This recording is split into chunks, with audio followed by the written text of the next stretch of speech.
2020년 12월 5일 찬송 254장 통일 186장 내 주의 보혈은 말씀 다니엘 9장 1절에서 14절 제목 말씀과 기도의 사람이 역사 격변기를 준비합니다.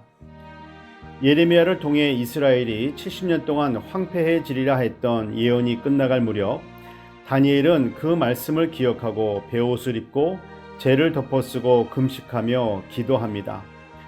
이스라엘 나라와 백성들이 하나님께 징계를 받게 된 직접적 원인이 다니엘과는 관계가 없습니다. 오히려 다니엘의 조상들이 하나님께 범죄하여 다니엘은 포로로 잡혀가게 된 것입니다. 그럼에도 불구하고 다니엘은 하나님 앞에 마치 자신이 죄인이 된 것처럼 금식하며 하나님의 긍휼하심과 용서하심을 간구합니다.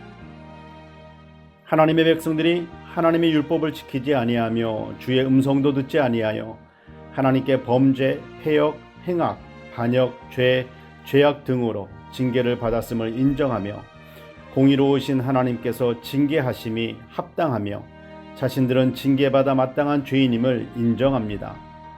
아버지를 떠나 고생하던 탕자가 다시 아버지께로 돌아갈 수 있는 힘은 탕자가 훌륭해서가 아닙니다.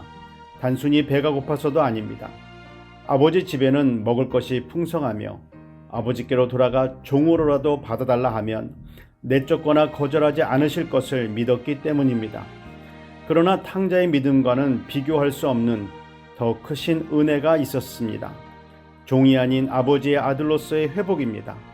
오늘 본문 9절의 말씀처럼 죄인이 하나님께로 돌아갈 수 있는 힘은 하나님께는 긍휼과 용서하심이 있기 때문입니다. 왜 굶주렸는지, 왜 하나님의 징계가 있었는지를 잊지 말아야 합니다. 동일한 죄를 범하여 동일한 징계를 받지 않도록 기도해야 합니다. 하나님의 징계는 개인적 징계가 있고 사회적, 나라적, 전 세계적인 징계가 있습니다. 모든 사건마다 다 하나님의 징계라 말하는 것도 조심해야 하겠지만 큰 재앙이 닥치는 것에 대해서도 그저 하나의 자연 현상이라는 말을 하는 것도 문제입니다.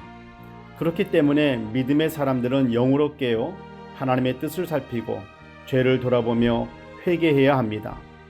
코로나19를 그저 하나의 질병으로 보기보다는 그 속에 담겨있는 하나님의 뜻을 보아야 합니다.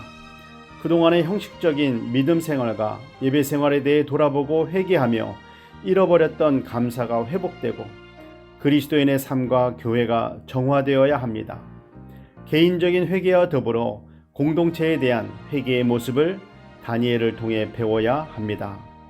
기도하겠습니다. 사랑의 하나님, 개인의 죄, 공동체의 죄에 대해 하나님께 자비하심과 용서하심을 구합니다.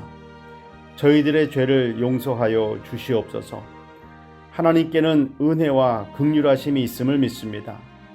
우리들의 죄를 용서하여 주시고 회복시켜 주셔서 하나님의 자녀로 빛과 소금의 사명을 감당하며 오늘 하루도 살게 하옵소서. 예수님의 이름으로 기도드립니다. 아멘.